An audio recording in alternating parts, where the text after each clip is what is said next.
Is it rational to believe in God? Many people think that faith and reason are opposites, that belief in God and tough-minded logical reasoning are like oil and water. They are wrong. Belief in God is far more rational than atheism. Logic can show that there is a God.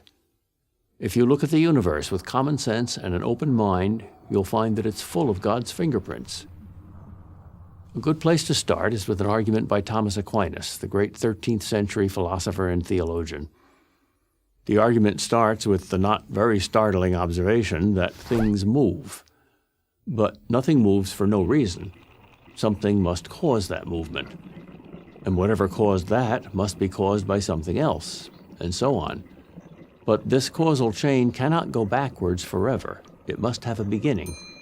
There must be an unmoved mover to begin all the motion in the universe, a first domino to start the whole chain moving, since mere matter never moves itself. A modern objection to this argument is that some movements in quantum mechanics, radioactive decay, for example, have no discernible cause. But hang on a second. Just because scientists don't see a cause doesn't mean there isn't one. It just means science hasn't found it yet. Maybe someday they will. But then there will have to be a new cause to explain that one, and so on and so on. But science will never find the first cause.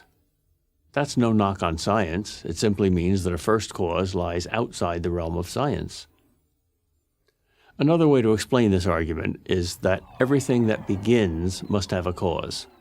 Nothing can come from nothing. So if there's no first cause, there can't be second causes, or anything at all. In other words, if there's no creator, there can't be a universe. But what if the universe were infinitely old, you might ask? Well, all scientists today agree that the universe is not infinitely old, that it had a beginning in the Big Bang. If the universe had a beginning, then it didn't have to exist. And things which don't have to exist must have a cause. There's confirmation of this argument from Big Bang cosmology. We now know that all matter, that is, the whole universe, came into existence some 13.7 billion years ago, and it's been expanding and cooling ever since.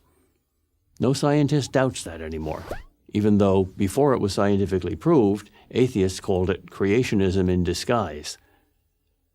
Now, add to this premise a very logical second premise, the principle of causality, that nothing begins without an adequate cause. And you get the conclusion that since there was a Big Bang, there must be a Big Banger. But is this Big Banger God? Why couldn't it be just another universe?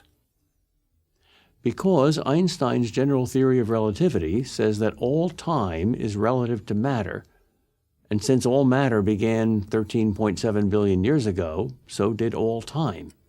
So there's no time before the Big Bang. And even if there is time before the Big Bang, even if there is a multiverse, that is, many universes with many Big Bangs, as string theory says is mathematically possible, that too must have a beginning. An absolute beginning is what most people mean by God. Yet some atheists find the existence of an infinite number of other universes more rational than the existence of a creator. Never mind that there is no empirical evidence at all that any of these unknown universes exists, let alone 1,000 or a gazillion. The conclusion that God exists doesn't require faith. Atheism requires faith. It takes faith to believe in everything coming from nothing. It takes only reason to believe in everything coming from God. I'm Peter Kraft, professor of philosophy at Boston College for Prager University. Join Prager University, subscribe to our YouTube channel, and sign up for free at prageru.com.